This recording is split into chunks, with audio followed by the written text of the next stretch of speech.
Question number first क्या कह रहा कि न्यूटन का गति का प्रथम नियम दर्शाता है। तो ऊर्जा को, कार्य को, जड़त्व आघूर्ण को। तो हम जानते हैं क्या कि न्यूटन का गति का प्रथम नियम जो होता है वो किससे दर्शाता है? जड़त्व को। तो फर्स्ट का ऑप्शन क्या हो जाएगा? सी। सेकेंड क्वेश्चन, रॉकेट किस सिद्धांत पर कार्य करता है? तो रॉकेट हमारा किस सिद्धांत पर कार्य करता है? रेखीय संवेग संरक्षण पे। तो हमारा ऑप्शन सेकंड का क्या हो जाएगा? सी। थर्ड नंबर क्वेश्चन, परम शून्य ताप होता है। परम शून्य ताप होता है 0 degree Celsius, 0 degree kelvin, 0 degree Fahrenheit. तो यहाँ पे ऑप्शन होगा -273 डिग्री। तो ऑप्शन नंबर क्या हो जाएगा? D, 273 degree Celsius.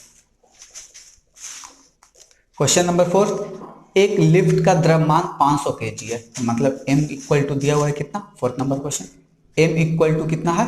500 kg।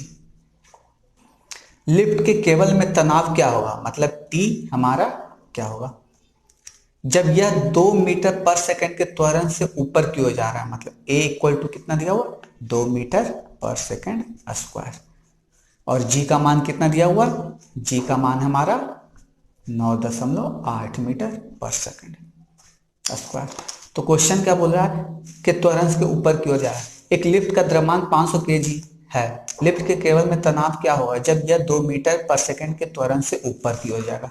तो यहाँ ध्यान देना है क्या कि जब कोई भी लिफ्ट ऊपर की ओर जा रही है तो उसका टेंशन हमारा, लिफ्ट जब कोई ऊपर की ओर जा रही है तो इसका टेंशन क्या होता है?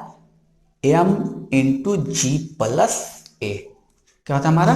m इंटू जी प्लस ए। तो m हमारा दिया हुआ है 500 kg और g का मान 9.8 प्लस 2, ए इक्वल टू 2 दिया हुआ तो 911 इंटू 500। तो हमारा इसका आंसर आ जाएगा 5900 न्यूटन। तो ऑप्शन नंबर 4 का ऑप्शन क्या हो गया? ऑप्शन नंबर सी। 4 का ऑप्शन क्या हो गया हमारा? 4 का सी। 5 नंबर क्वेश्चन, 5 नंबर क्वेश्चन क्या बोला कि एक पिंड का आवेश -80 माइक्रोकूलम्ब है, इसमें अतिरिक्त इलेक्ट्रॉन की संख्या होगी। तो एक पिंड का आवेश दिया हुआ Q इक्वल टू हमारा क्या है? इतना माइक्रोकूलम्ब। तो इसको कूलम्ब में बदलेंगे तो -80 इंटू 10⁻⁻6 कूलम्ब। अब नंबर ऑफ इलेक्ट्रॉन्स हमको फाइंड करना बोलना।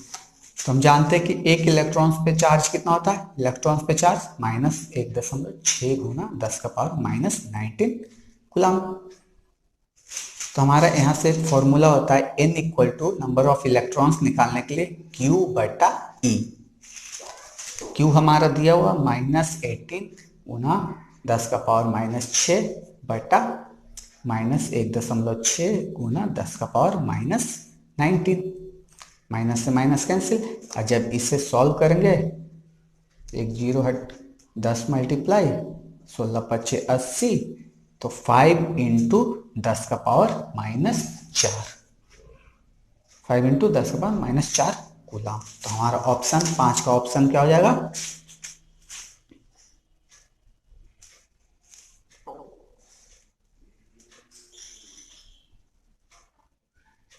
सॉरी 14। तो हमारा ऑप्शन कौन सा हो गया? 5 का, 5 नंबर का ऑप्शन 5 का सी। क्वेश्चन नंबर 6, क्वेश्चन नंबर 6 क्या बोला कि एक प्रकाश की आवृत्ति 6 इंटू 10⁻14 हर्ट्ज है, तब यह 1.5 अपूर्णांक के माध्यम में संचरण करती है, तब इसकी आवृत्ति होगी। तो यहाँ ध्यान देने वाली बात यह है कि किसी तरंग की आवृत्ति जब एक माध्यम से दूसरे माध्यम में जाती है तो वो क्या होती है? अपरिवर्तित होती है। तो यहाँ पे इसका आवृत्ति दिया हुआ है 6.1014 हर्ट्ज। तो इसकी आवृत्ति क्या होती है? अपरिवर्तित होती है। तो ऑप्शन नंबर 6 का क्या हो जाएगा हमारा? Option number 6। क्वेश्चन नंबर 6 का आंसर हो जाएगा हमारा अपरिवर्तित रहती है, तो ऑप्शन ये हो जाएगा हमारा ए। क्वेश्चन नंबर 7, एक बल्ब 60 वाट के एक 60 वाट के बल्ब में 0.5 एम्पियर की धारा बहती है, मतलब I इक्वल टू दिया हुआ है 0.5 एम्पियर। एक घंटे में इससे गुजरने वाला कुल आवेश, तो T दिया हुआ है, टाइम कितना, 1 आवर। 1 आवर में कितना, 3600 सेकेंड। तो हम एक फॉर्मूला पता होगा, I इक्वल टू क्या होता है, Q बटा T। तो Q हमारा कितना है, Q तो निकालना है, तो यहां से Q बराबर क्या हो जाएगा, I इंटू टी। Q बराबर I इंटू टी। तो Q I दिया वो 0.5 और T कितना है 3600। तो जब यहां से एक जीरो हटा देंगे तो हमारा आंसर हो जाएगा हमारा 0/36 और 30 18, ये क्या हो जाएगा हमारा इतना कूलम्ब।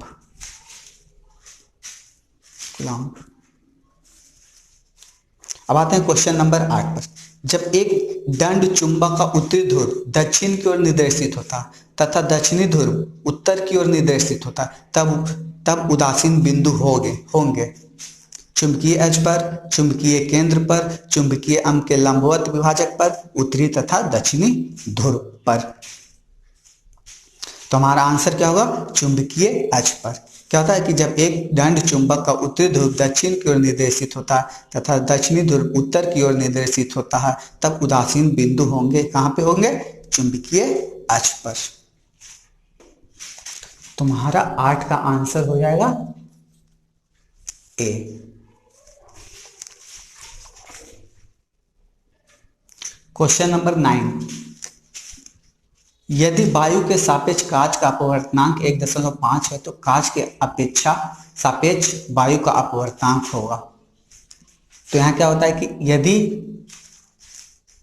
अपवर्तनांक को हम क्या करते हैं, एन से सूचित करते हैं, एन से। तो बोल रहा है कि वायु के सापेक्ष कांच का अपवर्तनांक, वायु के सापेक्ष कांच का अपवर्तनांक कितना दिया हुआ है, 1.5।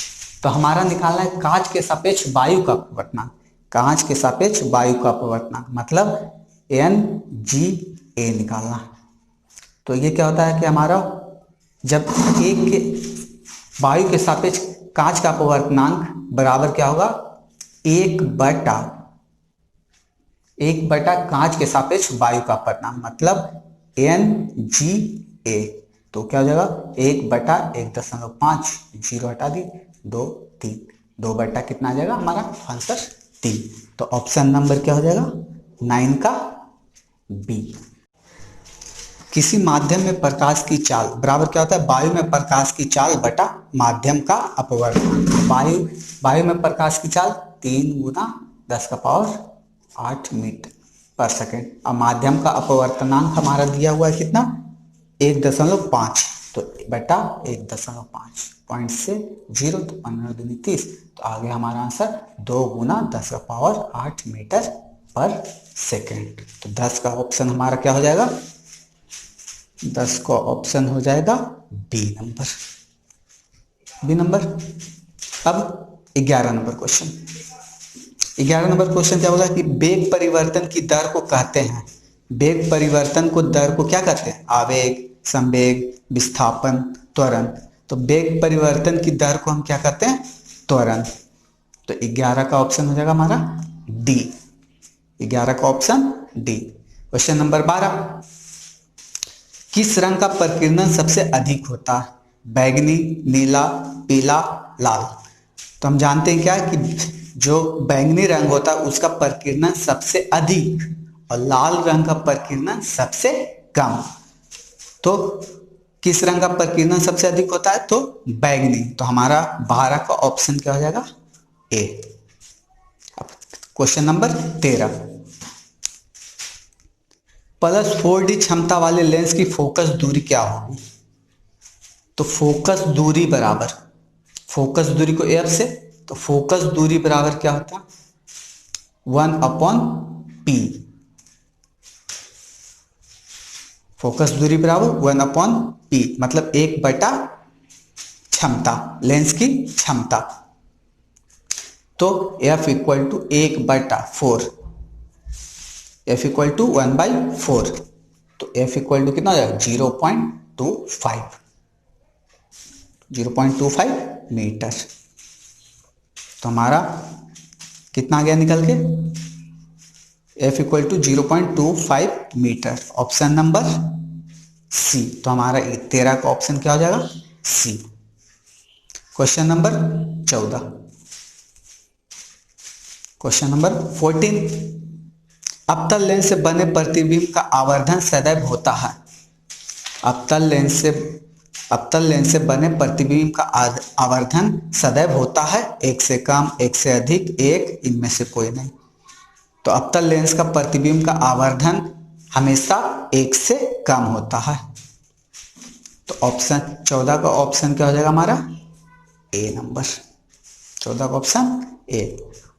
अब बल का एसआई मात्रक KG metre second -2, KG metre second -1, KG metre second -2, KG metre cube second -1। तो हम बल बराबर 15 का, तो हम बल बराबर जानते हैं क्या, F equal to M into a, द्रव्यमान गुना त्वरण। द्रव्यमान का क्या केजी और त्वरण का मीटर पर सेकेंड स्क्वायर। तो ये हो जाएगा केजी मीटर सेकेंड -2। तो 15 का ऑप्शन हमारा हो जाएगा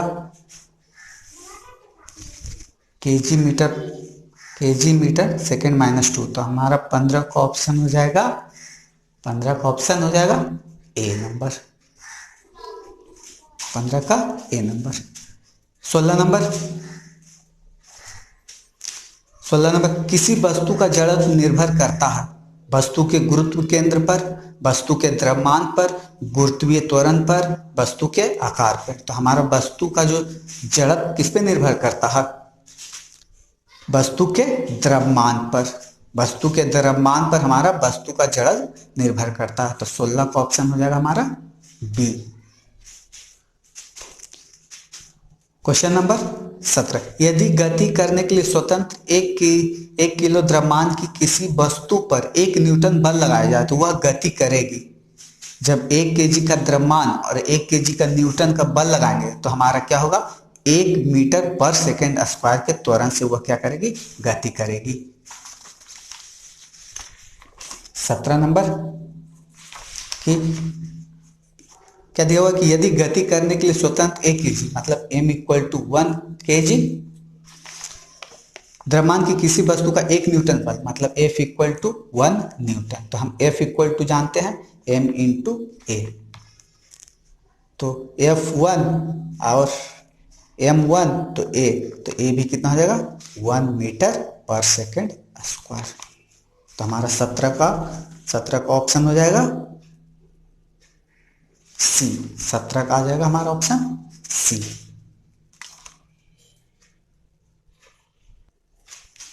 क्वेश्चन नंबर 18, जी का अर्थ है पृथ्वी का आकर्षण बल, गुरुत्वाकर्षण बल, स्वतंत्र रूप से गिरती वस्तु का त्वरण। तो जी क्या होता है हमारा, स्वतंत्र रूप से गिरती वस्तु का त्वरण। तो 18 का ऑप्शन क्या हो जाएगा, डी नंबर। क्वेश्चन नंबर 19, चंद्रमा का द्रव्यमान पृथ्वी के द्रव्यमान का लगभग 1/81 है। यदि चंद्रमा पर पृथ्वी का गुरुत्वाकर्षण बल F हो तो पृथ्वी पर चंद्रमा का गुरुत्वाकर्षण बल होगा।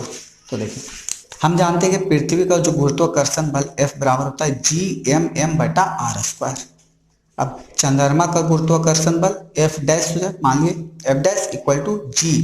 अब बोल रहा है क्या कि पृथ्वी के द्रव्यमान का लगभग 1/81 है। तो पृथ्वी का द्रव्यमान का लगभग 1/81 मतलब m है तो m/81, m है तो m/81 इंटू m/r²। तो 1/81 ये इधर ले आए और Gm/r²। तो यही हमारा क्या था, F था, तो इंटू F/81। तो हमारा ऑप्शन नंबर 19 का हो जाएगा सी।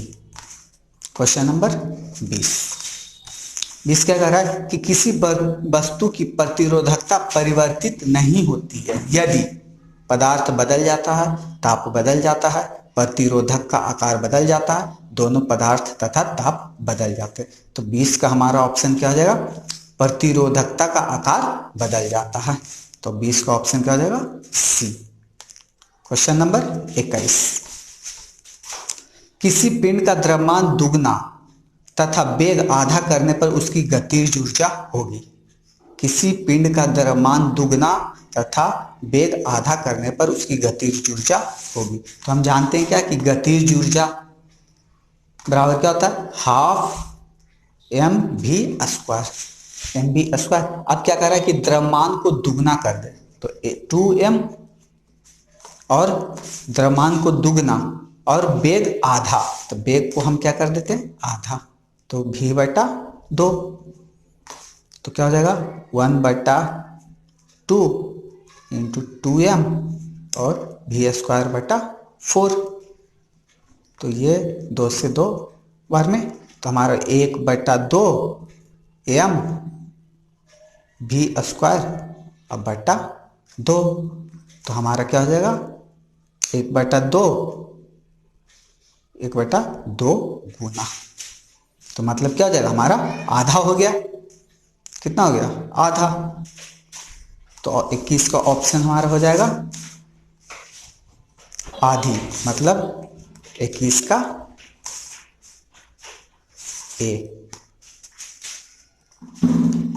अब आते हैं क्वेश्चन नंबर 22, विद्युत सेल स्रोत है, तो विद्युत सेल किसका स्रोत है, विद्युत धारा का। 22 का ऑप्शन ए। क्वेश्चन नंबर 23,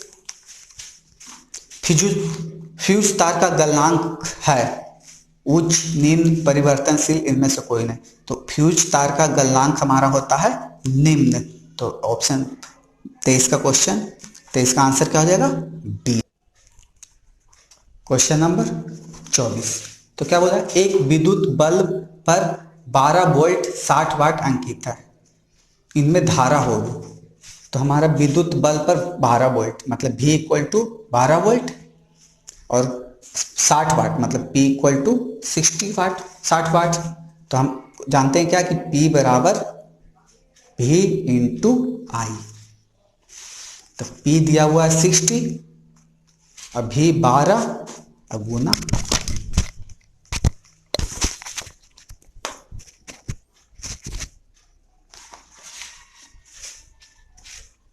तो I बराबर 60/12 5, तो हमारा I कितना हो गया 5 एम्पियर, 5 एम्पियर। क्वेश्चन 24 का ऑप्शन डी। क्वेश्चन नंबर 25, रेखीय प्रसार गुणांक का मात्रक है, तो रेखीय प्रसार गुणांक का मात्रक क्या होता है। क्वेश्चन नंबर 25, रेखीय प्रसार गुणांक का मात्रक होता है डिग्री सेल्सियस -1, तो 25 का ऑप्शन क्या हो जाएगा, सी।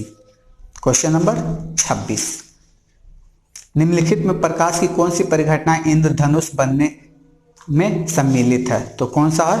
क्वेश्चन नंबर 26 का परावर्तन, अपवर्तन, विक्षेपण, अपवर्तन, विक्षेपण, पूर्ण आंतरिक, अपवर्तन, विक्षेपण, आंतरिक परावर्तन, विक्षेपण, प्रकीर्णन, पूर्ण आंतरिक परावर्तन। तो हमारा जो इंद्रधनुष बनने में जो सहायक होता है वो क्या होता है, अपवर्तन, विक्षेपण और आंतरिक परावर्तन। तो 26 का क्या हो जाएगा ऑप्शन सी। क्वेश्चन नंबर 27, एक अवतल दर्पण की वक्रता त्रिज्या 15 सेंटीमीटर है, तो इसकी फोकस दूरी होगी, तो फोकस दूरी एफ बराबर जानते हैं r/2, F equal to r/2, तो वक्रता त्रिज्या हमारा दिया है 15/2, तो कितना हो जाएगा 7.5 सेंटीमीटर। अब बोला है क्या कि अवतल दर्पण की वक्रता त्रिज्या है, तो फोकस दूरी ज्ञात करें। तो अवतल दर्पण की फोकस दूरी क्या होती है, निगेटिव होती है, माइनस होती है, तो अवतल फोकस क्या हो जाएगा माइनस में, तो -7.5 सेंटीमीटर। तो ऑप्शन हमारा 27 का बी नंबर। क्वेश्चन नंबर 28,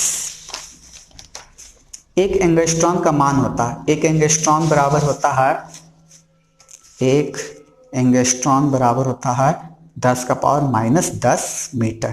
तो मतलब 28 का हो जाएगा हमारा ऑप्शन ए नंबर। 28 का एक एंगस्ट्रॉन का मान 10⁻⁻10 मीटर। क्वेश्चन नंबर 29, किसी गोलीय दर्पण की फोकस दूरी तथा इसकी वक्रता त्रिज्या में संबंध। अभी देखे थे कि F इक्वल टू क्या होता है, R/2। तो क्वेश्चन नंबर 29 का आंसर क्या हो जाएगा हमारा ए। क्वेश्चन नंबर 29 का ए। क्वेश्चन नंबर 30, सौर सेल और सौर ऊर्जा को किस रूप में परिवर्तित करता है। सौर सेल सौर ऊर्जा को किस रूप में परिवर्तित करता है, तो किस रूप में करता है, विद्युत ऊर्जा में। सौर सेल होता है सौर ऊर्जा को विद्युत ऊर्जा में परिवर्तित करता है। तो हमारा 30 का आंसर हो जाएगा ए। 30 का आंसर हो गया ए। तो ये थे हमारे 2018 में पूछे गए फिजिक्स के 30 questions. I hope you enjoy, you like my video and subscribe my channel. Thank you so much.